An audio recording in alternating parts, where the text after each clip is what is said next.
Part one of how I fell for my sneaky link. I'm in my car and I'm headed to my auntie's house to get my cousins and them. And while I'm driving, y'all know me, I TikTok and drive. I'm scrolling up and down the For You page and I see this man pop up on my screen that's telling stories. It wasn't the story that piqued my interest. It was most definitely the chocolate piece of meat that was staring back at me on the phone. Now, in order for me to keep looking at this face, I would either have to keep rewatching that same video or go to his page and start stalking it. As I continue listening to the stories, I'm getting a little more infatuated with this man I done ran across. When I pull up to my auntie's house, I put the car in park, I jump out, lock the door, and I take off running in the house. When I get to the house, she's like, "Hey, baby." I'm like, "Auntie, you gotta see this." And my auntie, in her concerned state of mind, she's like, "What's going on? What's going on?" I turn my phone around to it. I'm like, "Do you see this man?" She was like, "Oh, he's cute. Who is that?" I'm like, "I don't even know. He done popped up on my For You page and he telling stories about how he done escaped prison. He done slept with 100 women. He done did this. He done did that." I'm kind of intrigued. Now, while my auntie's sitting here trying to check on me and my well-being and how I've been because I ain't been over there in a little minute, I'm like, you want to sit here and binge watch this page with me? She's like, "Come on."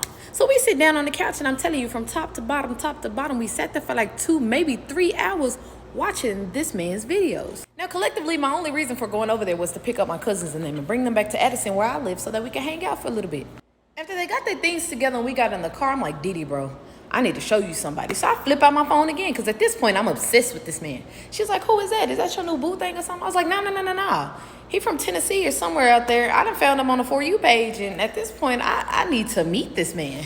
So I started on my mental journey of meeting him. Didn't know how I was going to do it, but I knew it was going to get done. When we made it back to Edison, I told my cousins and them, "Wait, we're not going to go to the house just yet. I need to run to Target because I need to get some soap and I need to get some drinks and everything." Once we get to Target, I check my phone and I realize I got a bunch of likes from this same man that I went up and down his page and liked and commented on almost all his videos. So y'all can only imagine the level of excitement I had going on in my chest. When we get to Target, I send my cousins and them on the mission because at this point now I gotta go ahead and make the video because I don't want to miss this window of opportunity to respond back to a man I had no idea was going to respond to me.